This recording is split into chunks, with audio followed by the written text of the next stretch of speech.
আপোনাৰ মোবাইল ফোনত থকা ফেচবুক একাউণ্টটো অন কৰাৰ লগে লগে অপেন কৰাৰ লগে লগে ওলাই আহে নেকি সেই সেক্সুৱেল ভিডিঅ'বোৰ, সেই লেতেৰা ভিডিঅ'বোৰ, যিবিলাক ভিডিঅ'ৰ কাৰণে মই 10 জনৰ ওচৰত মোবাইলৰ সেই ফেচবুক এপ্লিকেশ্যনটো অন কৰিবলৈ এতিয়া ভয় কৰা হৈছো, লাজ পাওঁ।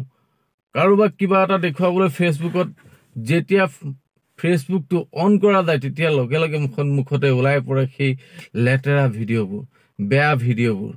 এই কথাই নহয় অকল যে আমি 10 জনক দেখুৱাবলৈ যাওঁতে লাজ পাইছো, সেই কথাও নহয়। তাতোতকৈ সবতকৈ ভয়ংকৰ কথাটো কি জানেনে বাৰু?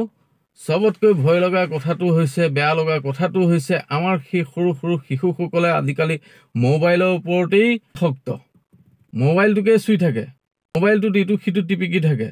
তেনে সময়ত তেওঁলোকৰ চকুটো সেই ভিডিঅ'বিলাক নপৰে জানো? গতিকে আমি নিশ্চয় মোবাইলটোত থকা সেই ফেচবুক এপ্লিকেশ্যনটোত অহা সেই বেয়া ভিডিঅ'খিনি বন্ধ কৰিব লাগে নে নালাগে?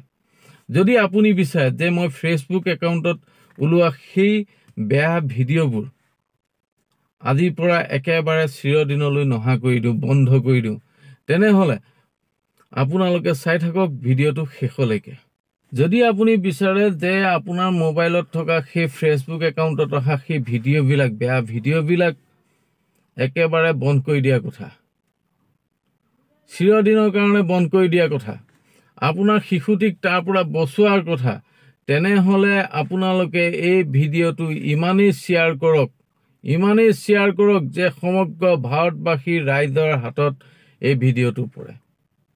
সমগ্ৰ ভাৰতবাসীৰ ৰাইজে যাতে এই ভিডিঅ'টো চাই পেলাই এই ভিডিঅ'টোৰ জৰিয়তে তেওঁলোকৰ একাউণ্টত অহা সেই বেয়া ভিডিঅ'বোৰ বন্ধ কৰিব পাৰে। বাৰু যি নহওক, আপোনালোকে শ্বেয়াৰ কৰিব, মোৰ অনুৰোধ থাকিলে যে সকলোৰে ভাল হয়। তেনেহ'লে আপোনালোকে চাই যাওক কেনেধৰণে এই ভিডিঅ'বিলাক বন্ধ কৰিব লাগে। প্ৰথমে আপুনি আপোনাৰ ফেচবুক একাউণ্টলৈ যাওক। ফেচবুক একাউণ্টটো অন কৰাৰ লগে লগে ওপৰত দেখিব 3 লাইন। এই 3 লাইন অপশ্যনটোত আপুনি ক্লিক কৰি দিয়ক। 3 লাইন অপশ্যনটো ক্লিক কৰাৰ পাছত আপুনি তললৈ গৈ দেখা পাব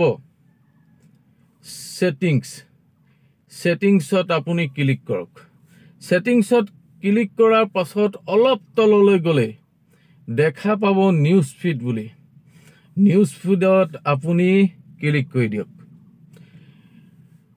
নিউজ ফিডত ক্লিক কৰাৰ লগে লগে আপোনাৰ ওচৰলৈ কেইবাটাও অপশ্যন আহিব। ৰিডিলছ নামৰ এই অপশ্যনটোত আপুনি ক্লিক কৰি দিয়ক। ৰিডিলছত ক্লিক কৰাৰ পাছত আপোনাৰ ওচৰলৈ আহিব সেনচিটিভ বুলি এটা অপশ্যন, সেনচিটিভ কণ্টেণ্ট বুলি অহা এই অপশ্যনটোত আপুনি ক্লিক কৰক আৰু তললৈ চাওক, তাত অ'কে কৰিবলৈ দিয়া হৈছে। দেখিব লগে লগে আপোনাৰ আজিৰ পৰা এই ভিডিঅ'টো আপোনাৰ মোবাইলত দেখা নাপায়। বাৰু যি নহওক, সকলোৰে ভালৰ কথা ভাবিয়ে, সকলোৰে মংগলৰ কথা ভাবি আজি এই ভিডিঅ'টো মই আপোনালোকলৈ প্ৰস্তুত কৰিলোঁ। যদি ভাল লাগে তেনেহ'লে ছাবস্ক্ৰাইব এটা কৰি দিবলৈ একেবাৰে পাহৰি নাযাব। জয় আই অসম, বন্দে মাতৰম।